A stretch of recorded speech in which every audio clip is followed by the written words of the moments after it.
attachment So I'm styles, just going to talk about patterns, I'm not going to and go relationships. each Part aspect 1. of each attachment style. I'm just going to talk about a couple of basic ones.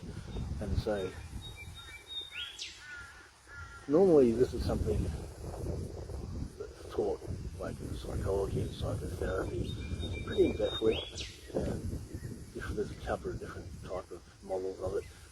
But the aspect is, the person who's grown, healthy environment, hasn't been affected by trauma, has had emotional connection with their parents and other people, normally have what you call a safe attachment.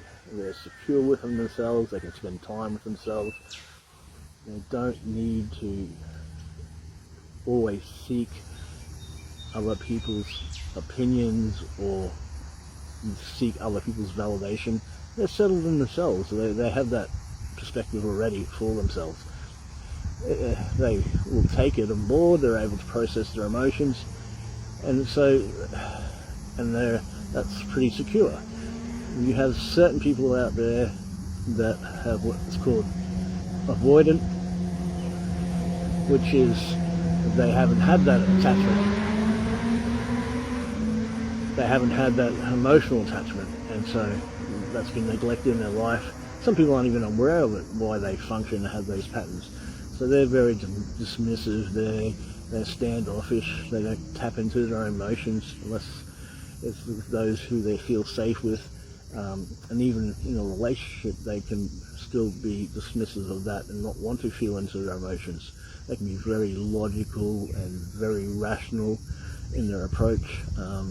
It's very, like in DBT, that would be called, a rational mind, that cognitive aspect. You don't tap into that emotion. They can be very schizoid in many ways, but not totally that. They can feel those emotions, they do feel emotions. It's just that there is an anxious part in themselves for themselves when they deal with those emotions, but they're dismissive of that as well, and other people when they connect with those emotions. So they'll distance themselves, move away. They will become distant very much. And then you have people that have an anxious attachment style, and they're the ones that are always wanting to seek connection. They're always wanting to have, that seeking connection is bad. It's a good thing, and in that right space and authentically, it is very healing. But these are people that become quite bore you. They're very emotional, and so they need that reassurance and validation all the time. So this is an interesting perspective, because we don't always just sit in those types of attachment. We can go through a flux and flow and be in between all of them. We can be purely, in the right environment, we've had some healing, or we're just in a good space. We can be secure and not need those constant validations, and we're happy within our emotions. We can feel our emotions. We can go in that wise mind perspective of being able to sit and view what's going on for us, looking at our emotions, looking at what perspective of our rational minds, our cognitive, and find that middle ground, that wise mind perspective.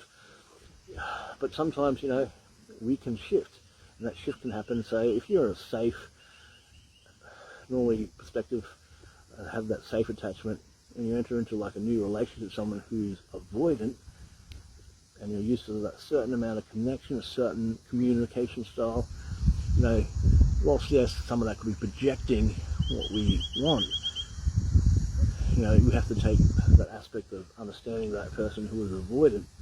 There's things that happen in their lives that made them avoidant, and giving that space, but you have to put in those safe boundaries for yourself. To express what you want, what you desire, but rationally and with emotion, so it's not creating a disturbance for that person. It's not causing them distress, because it creates an overwhelm for them to be feeling like they have to force to feel something. That's when they distance themselves, compared to someone who is anxious, who will always be seeking that. And so an individual can, if they normally have a safe attachment, can be thrown out of their safe attachment by being in a relationship or connecting with someone who is avoidant. And it can create that a slight bit of anxious attachment, because you're going, hey, what's going on here? I normally, when I, this perspective of what I've known and my connections with other people, if I do this or I say that or I share this, there's a response. But with a dismissive, avoidant person, they're not going to have the same response. They might seem a little bit cold, a little bit distant. Yeah, I'm rambling on a little bit, but that's okay,